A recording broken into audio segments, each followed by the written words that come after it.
The San Jose Sharks dropped their 11th straight game.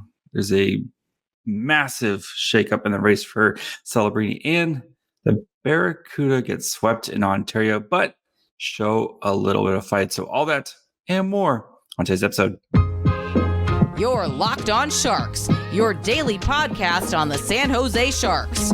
Part of the Locked On Podcast Network, your team every day.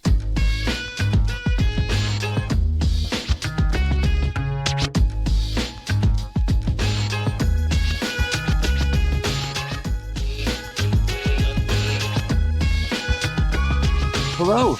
Welcome to Locked On Sharks, the premier hockey podcast covering your favorite team in the Bay Area. My name is JD Young, contributor at San Jose Hockey Now. I want to thank you for making Locked On Sharks your first listen. Proudly part of the Locked On Network. We cover your team every day, even when your team loses 11 straight games.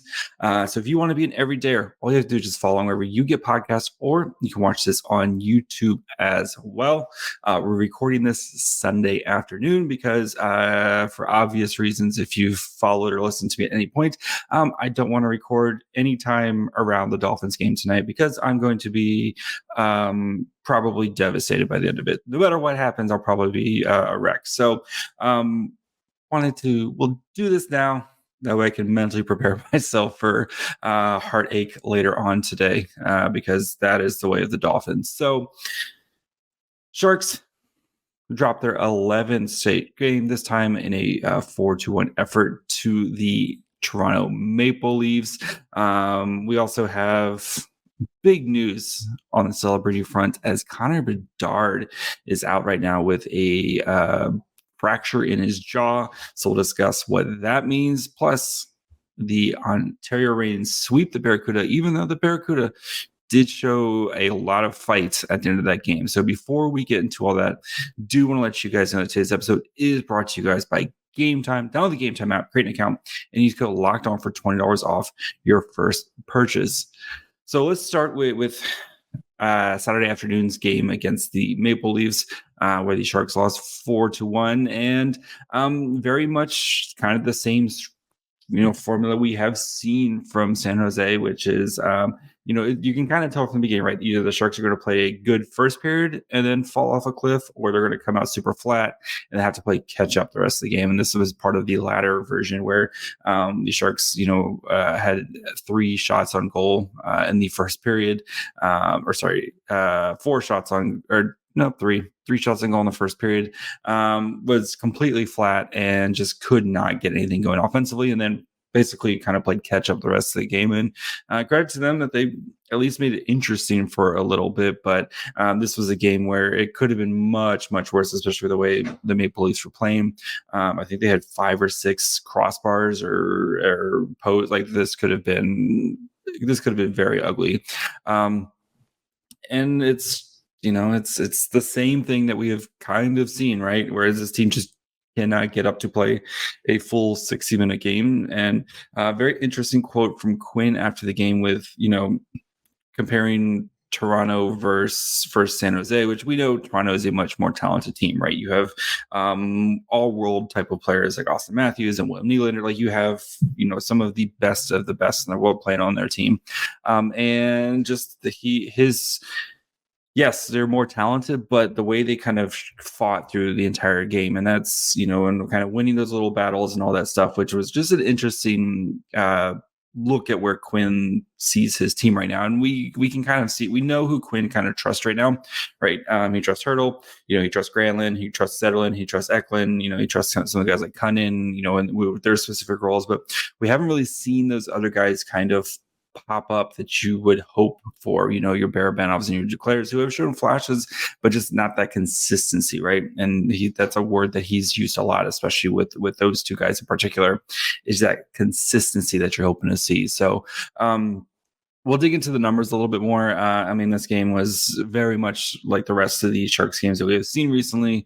Granlund putting a little bit of lipstick on the pig with keeping that from getting shut out with his goal.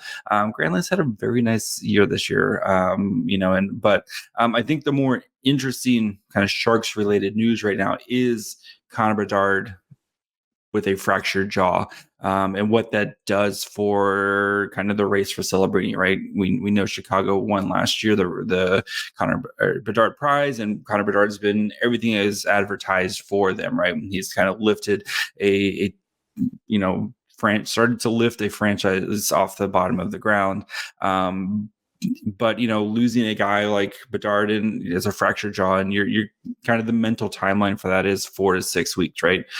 Boone Jenner, who broke his jaw, that was kind of the timeline is 6 weeks, and I think he's just starting to get on ice here. So the realistic expectation is probably not going to see Bedard back in Chicago until near the end of February, kind of middle to end of February. The good news is there's a week gone in there with the All-Star games. That's a couple less games. And as I'm recording this, it's Chicago 3, Calgary 2 in the second intermission right now. So, but I mean, this is as much as the Sharks have been losing games, right, with 11 straight, and those are all 11 like regulation wins. Like this, as clean as sheet as you want for to try to continue to tank.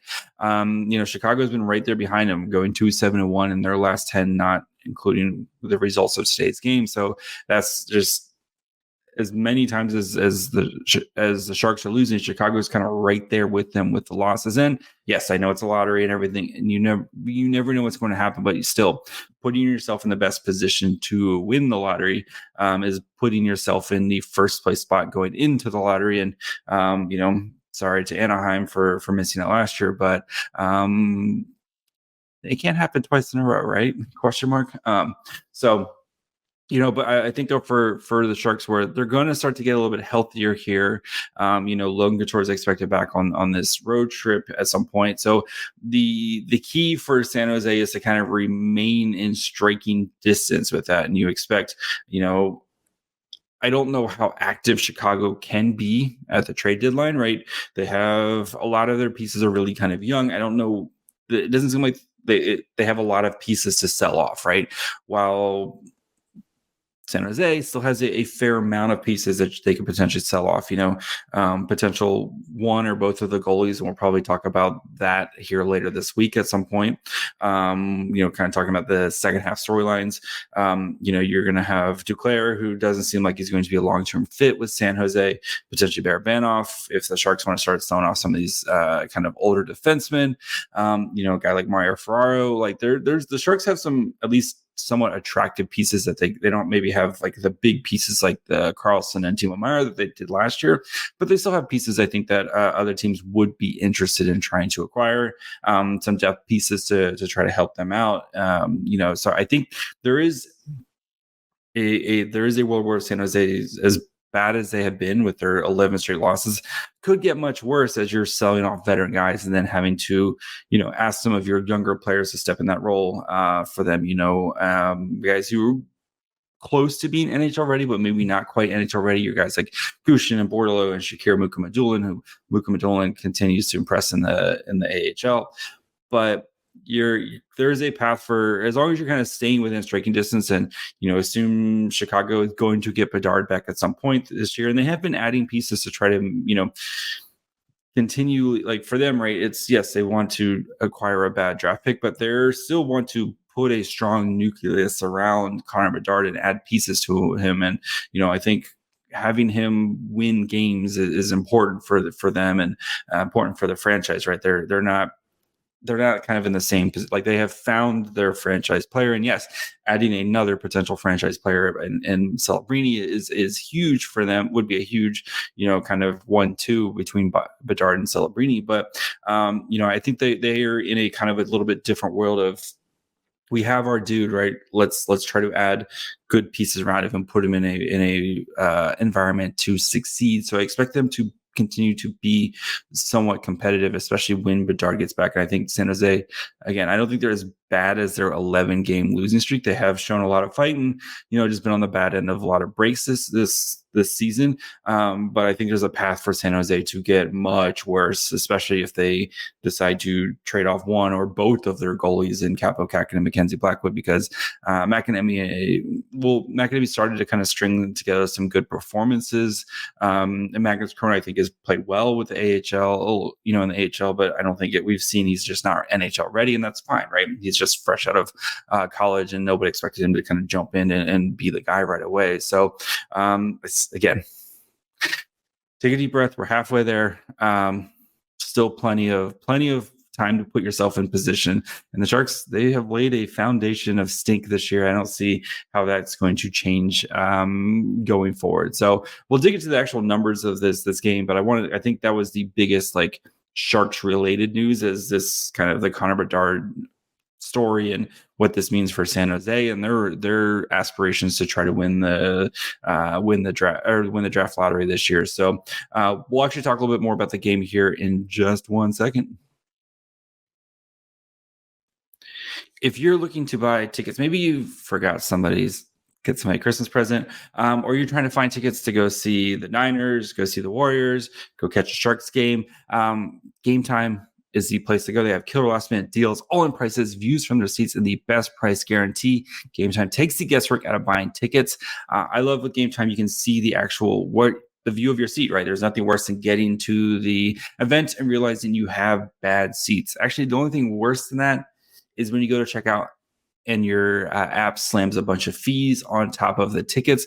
Gametime does not do that. They have all-in prices, so you know exactly what you're going to pay when you go to check out. You can buy tickets in seconds with 2 taps. So take the guesswork out of buying tickets with Gametime. Download the Gametime app, create an account, and use code LOCKEDON for $20 off your first purchase. Terms apply. Again, create an account and redeem code LOCKEDON, LOCKEDON, for $20 off. Download Gametime today. Last minute tickets, lowest price, guaranteed.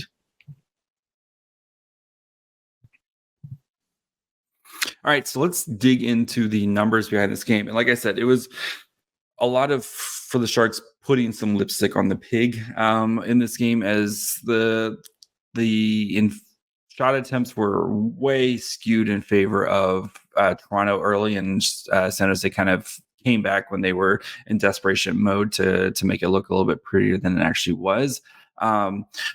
So 57 minutes, 57-24 of 5v5, a lot of even strength time in this game.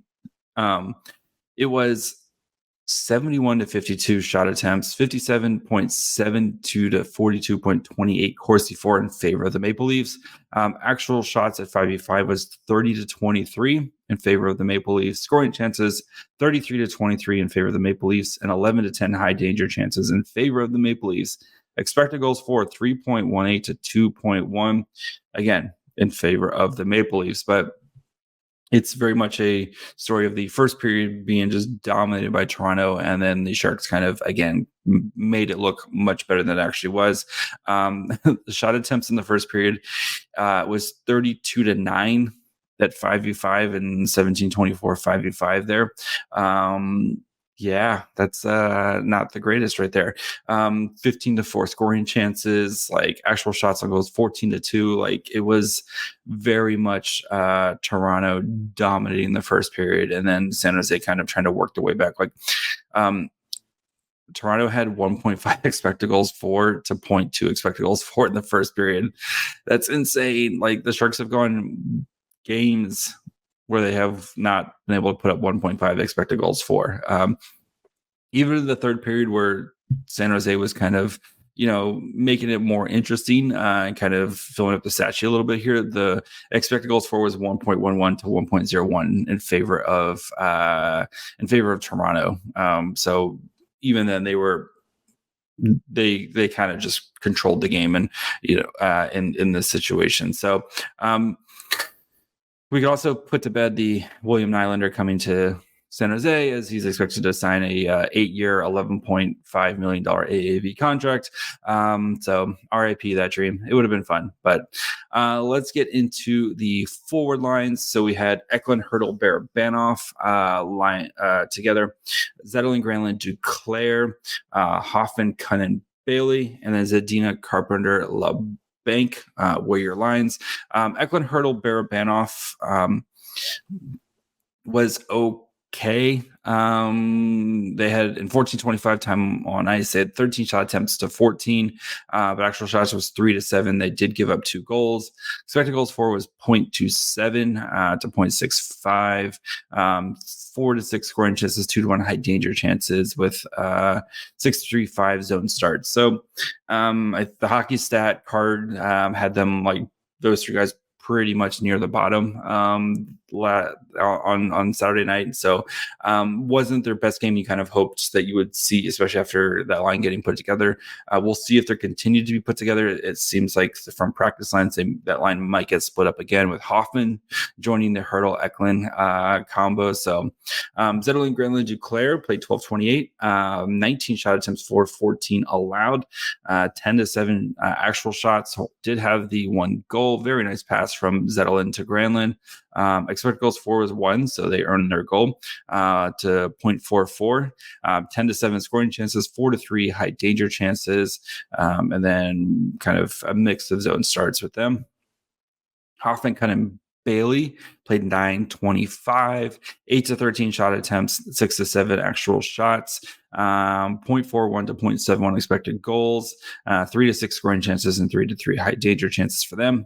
And then Zadina Carpenter LeBanc played 8-33, 6-11 chances, or shot attempts, 3-2 actual shots, did give up a goal, 0.12 to 0.3 for the expected goals for them, with 3-5 scoring chances, and they gave up a high danger chance while mostly starting in the defensive zone. So not kind of again, I think a lot of that was kind of putting a little bit of lipstick on the pig as Toronto basically dominated this game, and a lot of the time was spent in San Jose's defensive zone.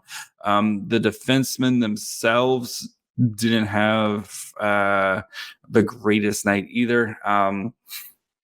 Ferraro Emerson continued to play pretty well together, 25-25, even though Emerson, I think, had one of his worst nights, just kind of indecisive with the puck. Some turnover that led like directly to a goal or like scoring chances. But yeah, Emerson, I don't think had a great night overall, but those defensive pairs, so Ferraro at 50% Corsi 4, Emerson at 56.1 Corsi 4, Thrun had a 45.24 Corsi 4, Ruda had a 40% Corsi 4, Ahochuk 32.35, Addison 25.64 Corsi 4. So rough night for the defensemen overall, as they were again spent most of the time in their own zone. So Mackenzie Blackwood, though, I thought he played pretty well. I mean, again, they had like 1,000 posts and stuff, but Blackwood kept San Jose in this game, especially in the first period. This could have easily been like a 3-0 score at the end of the first period.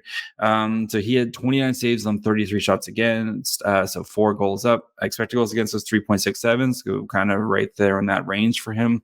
879 save percentage, 6 high danger saves on 6 high danger shots, 5 mid-danger saves on 8 mid-danger shots, and 17-11 for the low danger saves. So, just not pretty numbers from San Jose as they got worked in this game. And again, a lot of when you're down by 3 goals or down by 2 goals in the third period, pushing back there. So kind of made things look a little bit better than they actually were. But yeah, it was it wasn't pretty. And it'll be interesting to see how San Jose responds, because you're playing this team again, right?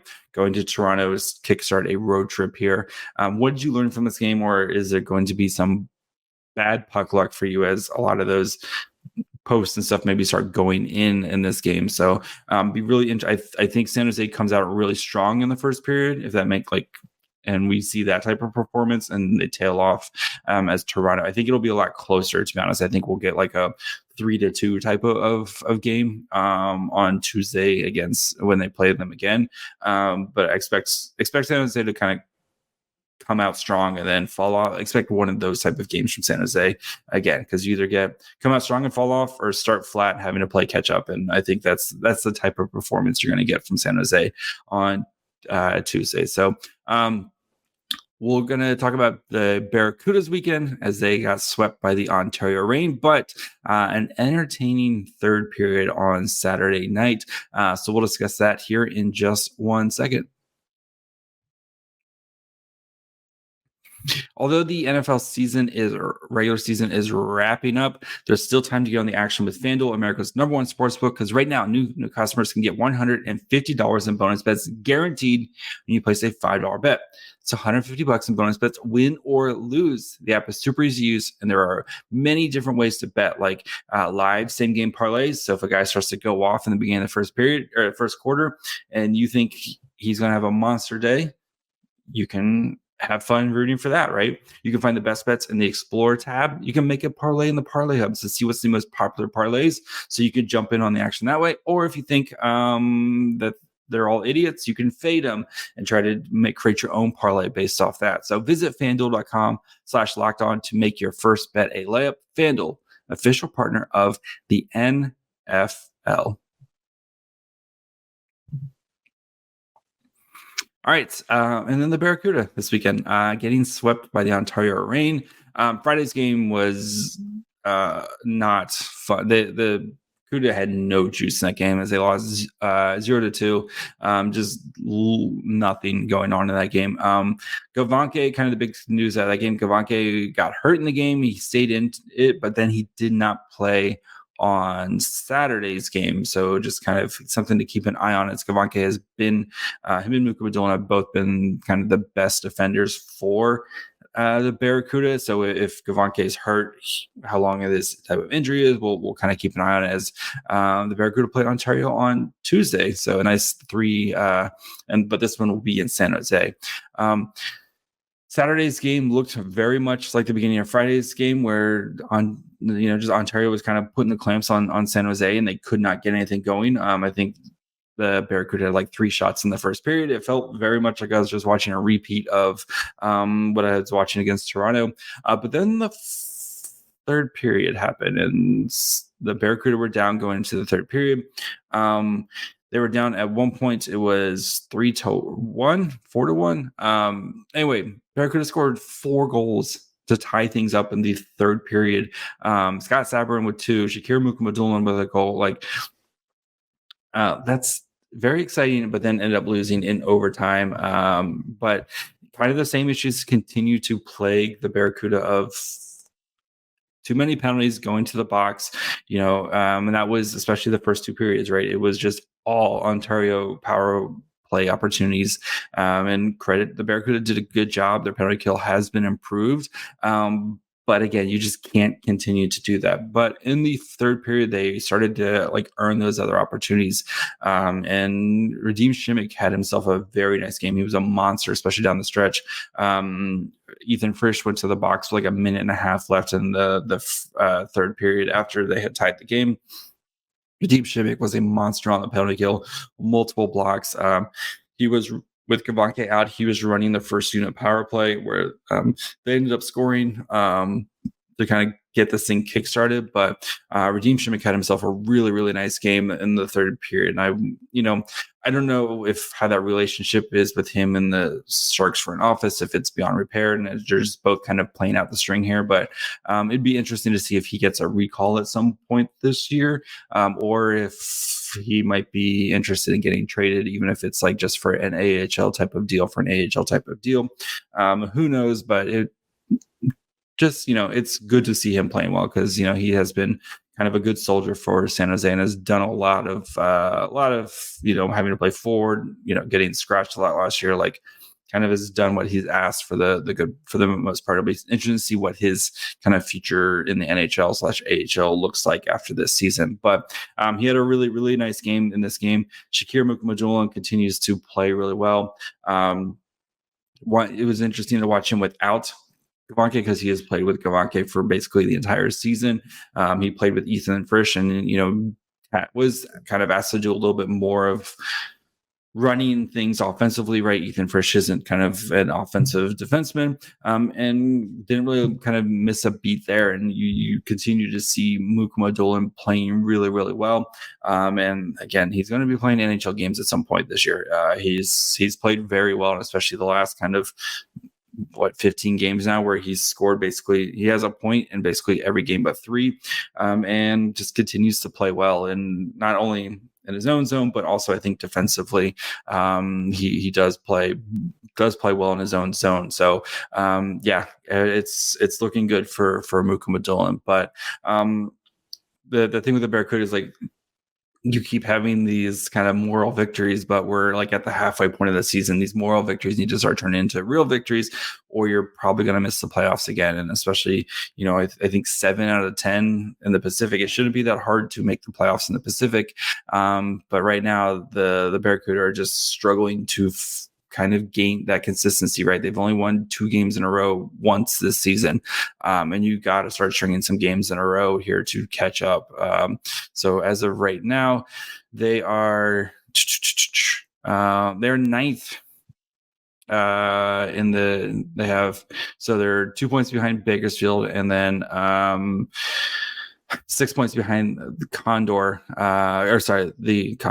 Colorado Eagles.